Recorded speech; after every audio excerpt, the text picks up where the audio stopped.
매일 성경 묵상을 돕는 해설 가이드입니다. 안녕하세요. 묵상 코치입니다. 함께 읽고 나눌 말씀은 사사기 21장 13절에서 25절까지 말씀입니다. 오늘 말씀에서 이스라엘 장로들은 베냐민 남자들에게 실로로 춤추러 나오는 여자들을 납치해서 아내로 삼으라고 명령합니다. 이들은 하나님의 맹세를 어겨 저주를 받은 것보다 범죄를 저지르는 것을 더 나은 선택으로 여기며 납치와 강간을 조장하였고, 결국 베냐민 남자 200명은 실로의 처녀 200명을 잡아가서 베냐민 성읍을 건설하기 시작하였습니다. 13절에서 15절 읽겠습니다. 온 회중이 림몬 바위에 있는 베냐민 자손에게 사람을 보내어 평화를 공포하게 하였더니 그때 베냐민이 돌아온지라.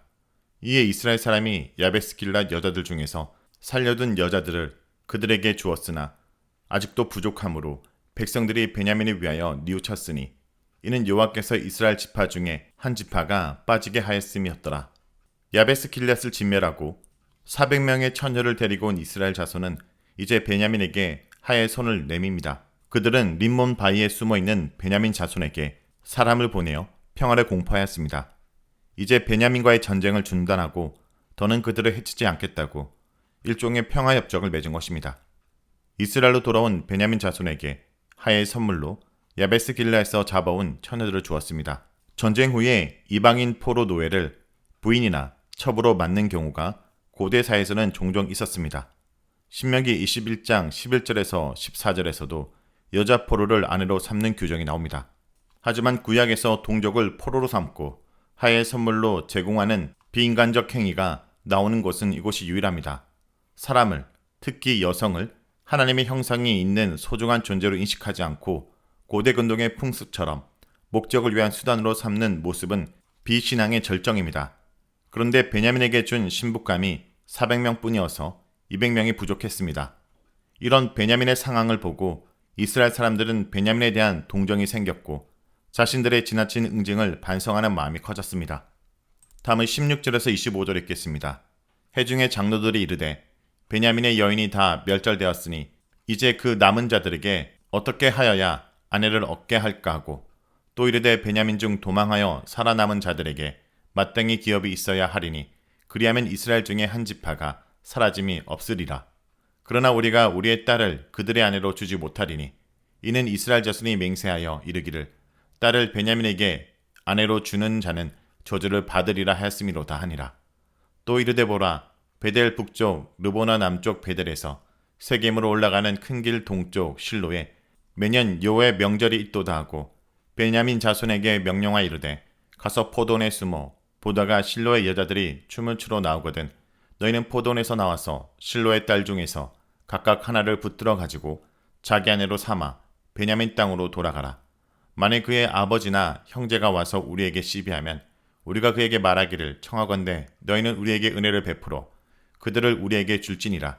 이는 우리가 전쟁할 때 각 사람을 위하여 그의 아내를 얻어주지 못하였고 너희가 자의로 그들에게 준 것이 아니니 너희에게 죄가 없을 것임이라 하겠노라 하매, 베냐민 자손이 그같이 행하여 춤추는 여자들 중에서 자기들의 숫자대로 붙들어 아내로 삼아 자기 기업에 돌아가서 성읍들을 건축하고 거기에 거주하였더라.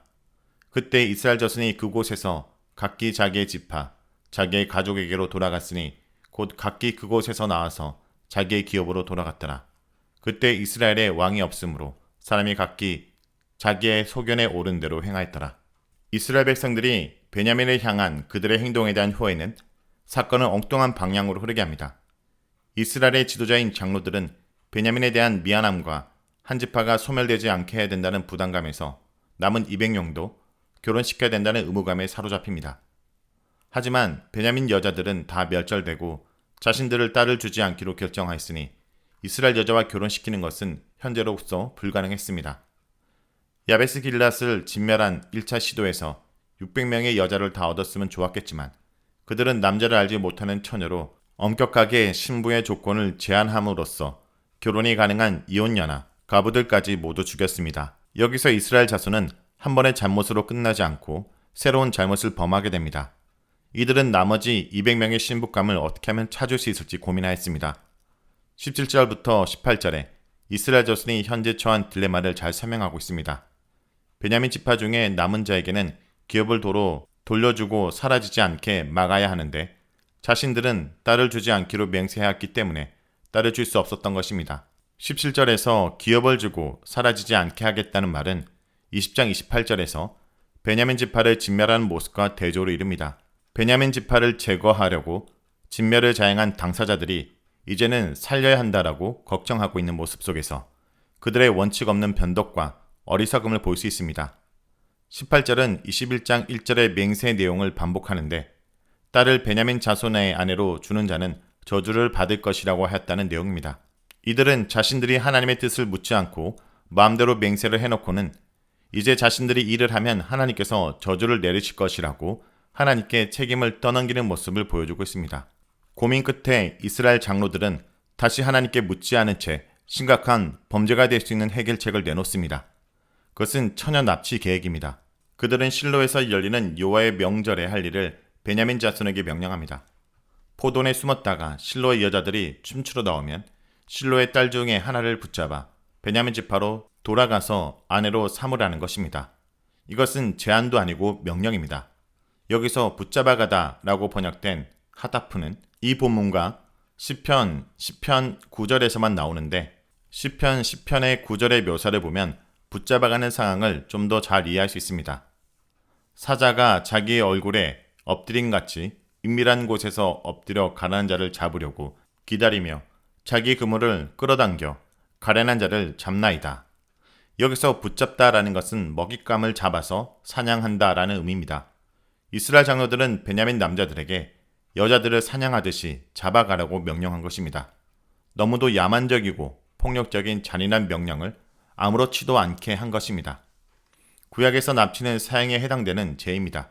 그런데도 이들은 하나님 말씀을 무시하고 자신의 맹세를 어기지 않으면서도 베냐민에게 신부를 줄 수 있는 절묘한 방법이라고 백성들을 설득하였습니다. 게다가 납치당한 딸들의 부모들이 자신들에게 소송할 것에 대해서도 철저히 대비합니다. 만일 납치한 처녀의 부모가 이를 제기하면 딸을 자발적으로 준 것이 아니니 죄가 되지 않는다라고 말하면 된다는 것입니다. 그러면서 장로들은 피해자 가족들에게 은혜를 베풀어 달라고 설득할 것이라고 말합니다. 이들은 범죄를 은혜라는 말로 포장하고 있으며 베냐민 지파를 살리기 위한 어쩔 수 없는 희생이므로 당신들이 은혜롭게 그 희생을 감당하라고 말하는 참이었습니다. 장로들은 납치당하고 강간당하고 강제로 결혼해야 되는 힘없는 여성들과 그들의 가족의 고통에는 관심이 없고 오직 미스바에서 했던 맹세를 어기지 않는 것과 베냐민 남자들을 결혼시키는 것에만 관심이 있습니다.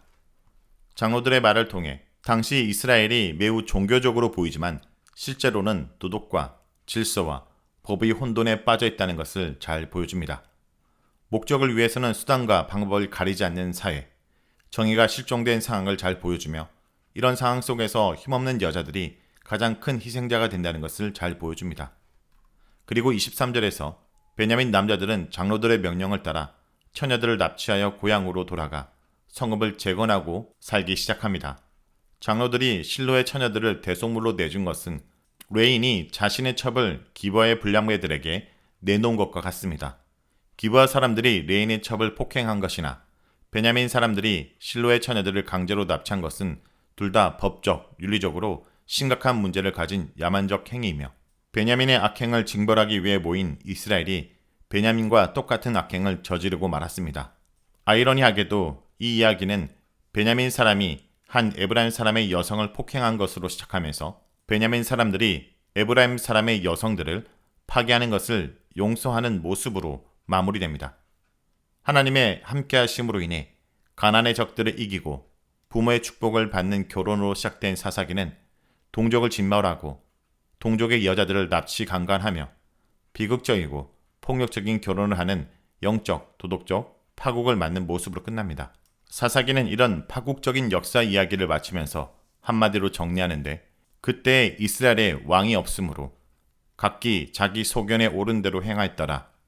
이것은 단순히 사사시대에 인간 왕이 없다라는 것을 말하기 위한 것이 아닙니다. 이것은 이스라엘의 진정한 왕이신 하나님을 더 이상 왕으로 섬기지 않고 하나님 말씀을 기준으로 그분의 말씀을 따라 살기보다는 자신의 생각을 하나님의 생각이라고 착각하며 마음대로 살고 있는 것을 비판하는 것이고 그 결과가 얼마나 끔찍한지를 우리에게 보여주기 위함입니다. 나와 우리 교회와 사회가 과연 하나님을 왕으로 모시고 그분의 말씀을 따르며 살고 있는지 아니면 인간의 생각대로 살고 있는지 돌아봐야 될 것입니다. 자, 여기까지가 사사기 21장 13절에서 25절까지 말씀입니다. 오늘 말씀을 통해 우리는 무엇을 묵상하고 적용해야 할까요? 첫째, 하나님 나라는 하나님의 말씀과 뜻이 서고 인간의 악한 말과 깨가 무너지는 곳입니다. 이스라엘의 영원한 왕은 하나님이십니다. 사사기를 마무리하며 본문은 사사시대의 모든 혼돈의 원인이 왕의 부재에 있다고 말합니다. 이것은 다윗 왕조의 출현을 고대하는 것일 수도 있지만 하나님의 왕으로 대접받지 못하는 시대를 바라보는 깊은 한숨과 한탄입니다. 우리 삶의 모든 영역에서 하나님이 왕이 되실 때 모든 것이 제자리를 찾을 것입니다. 둘째, 만용이 아니라 수용이 필요했습니다. 이스라엘 회중은 베냐민 자손을 다시 공동체의 일원으로 받아들입니다. 하지만 이것은 12지파의 존속을 위한 대의일 뿐 진리는 알 수 없습니다. 공동체를 보존하라는 신앙심의 발로인지 아니면 권력을 행사할 수 있는 영역 상실에 대한 아쉬움의 토로인지 알 수 없습니다. 하지만 문제는 이 모든 사태의 원인을 자신들의 가오가 아닌 하나님께 돌리고 있다는 것입니다. 그들에게 필요했던 것은 만용이 아니라 수용이었습니다. 있을 수 없는 일로 여기며 불평하기보다 내 죄가 자초한 결과라 여기며 감당하는 자세가 필요합니다.